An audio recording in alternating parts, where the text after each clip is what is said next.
Welcome to my channel. ఈరోజు మన recipe వచ్చేసండి టేస్టీగా సింపుల్గా ఎగ్ ఫ్రై అనేది ప్రిపేర్ చేసుకుందామండి. ఎక్కువ మసాలాలు ఏమి వాడకుండా టేస్టీగా సింపుల్గా 10 నిమిషాల్లో మనము ఎగ్ ఫ్రై అనేది ప్రిపేర్ చేసుకుందామండి. టేస్ట్ అనేది చాలా బాగుంటుంది. తప్పకుండా మీరు కూడా ఒక్కసారి ఈ విధంగా ఎగ్ ఫ్రై అనేది ట్రై చేయండి. మనం ఎగ్ ఫ్రై ప్రిపేర్ చేసుకోవడానికి ఇలా స్టవ్ పైన ప్యాన్ పెట్టేసుకొని ఒక 2 టేబుల్ స్పూన్ ఆయిల్ అనేది యాడ్ చేసుకొని, ఆయిల్ వేడెక్కాక మనం బాయిల్ చేసుకున్న ఎగ్స్ అనేది ఇలా హాఫ్‌గా కట్ చేసి యాడ్ చేసుకోవాలండి.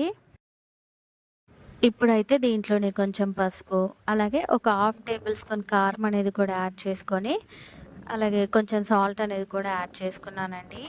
ఇవన్నీ యాడ్ చేసుకున్నాక ఇవన్నీ ఎగ్స్‌కి పట్టేలాగా ఇలా కొంచెం బాగా అనేది మనం ఆయిల్‌లో అనేది ఎగ్స్ అనేది ఫ్రై చేసుకోవాలండి. ఎగ్స్ అనేది ఒక వైపు అనేది వేగిపోయాక, ఇంకో వైపు అనేది నిదానంగా టర్న్ చేసుకొని, ఇంకో వైపు కూడా మన ఎగ్స్ అనేది చక్కగా ఇలా వేయించుకోవాలండి. ఇలా వేయించుకున్న ఎగ్స్ అనేది ఇప్పుడు ప్యాన్‌లోంచి అయితే తీసేసుకుందామండి. ఇప్పుడు అదే ప్యాన్‌లో ఒక 1 టేబుల్ స్పూన్ ఆయిల్ అనేది కూడా యాడ్ చేసుకొని, ఆయిల్ కొంచెం వేడెక్కాక దీంట్లోనే ఒక హాఫ్ టేబుల్ స్పూన్ జీలకర్ర అనేది కూడా యాడ్ చేసుకుంటున్నానండి. సన్నగా తరుక్కున్న ఆనియన్స్ అనేది ఒక 1 కప్ అనేది యాడ్ చేసుకున్నానండి. ఆనియన్స్ అనేది యాడ్ చేసుకున్నాక ఇలా ఒకసారి బాగా మిక్స్ చేసుకొని, మనము మూత పెట్టి ఆనియన్స్ అనేది ఒక 2, 3 నిమిషాల పాటు అనేది మగ్గించుకోవాలండి. ఇలా ఆనియన్స్ అనేది మగ్గిపోయాక దీంట్లోనే ఇప్పుడు కొంచెం కరివేపాకు, అలాగే ఒక 1 టేబుల్ స్పూన్ అల్లం వెల్లుల్లి పేస్ట్ అనేది కూడా యాడ్ చేసుకొని, మనము ఈ అల్లం వెల్లుల్లి పేస్ట్ అనేది ఒక్క నిమిషం పాటు అనేది ఇలా మిక్స్ చేసుకుంటూ వేయించుకోవాలండి. ఇలా అల్లం వెల్లుల్లి పేస్ట్ అనేది కూడా వేగిపోయాక, ఇప్పుడైతే దీంట్లోనే ఒక 2 టేబుల్ స్పూన్ల కారం అనేది కూడా యాడ్ చేసుకొని, మన రుచికి సరిపడా సాల్ట్ అనేది కూడా యాడ్ చేసుకొని, ఒక 1 టేబుల్ స్పూన్ ధనియా పౌడర్ అనేది యాడ్ చేసుకున్నానండి. అలాగే ఒక 1 టేబుల్ స్పూన్ గరం మసాలా అనేది కూడా యాడ్ చేసుకున్నానండి. ఇవన్నీ ఆనియన్స్‌కి పట్టేలాగా ఇలా బాగా ఒకసారి మిక్స్ చేసుకుందామండి.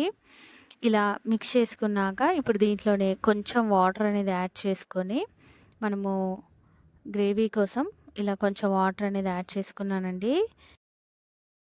ఇలా ఒకసారి కలుపుకొని మూత పెట్టి గ్రేవీ దగ్గర పడి నూనె పైకి తేలే వరకు అనేది మూత పెట్టి ఉడికించుకోవాలండి.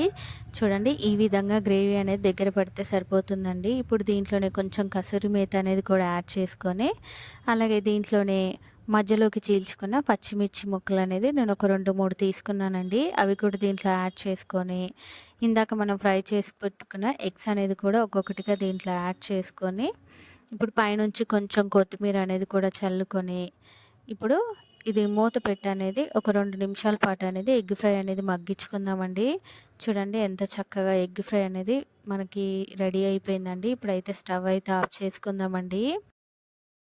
ఎంతో టేస్టీగా సింపుల్‌గా 10 నిమిషాల్లో ఎక్కువ మసాలా లేనిది వాడకుండా మనకి సెమీ గ్రేవీ తోటి ఎగ్ ఫ్రై అనేది రెడీ అయిపోయిందండి. టేస్ట్ అనేది చాలా బావుందండి. ఇది చపాతీలోకి కానీ, రైస్‌లోకి కానీ ఇంకా బావుంటుందండి.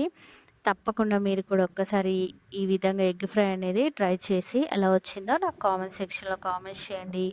అలాగే ప్లీజ్ లైక్ చేయండి. నా మరిన్ని వీడియోస్ కోసం ప్లీజ్ మన ఛానల్‌ని సబ్స్క్రైబ్ చేయండి, షేర్ చేయండి. Thank you for watching the video.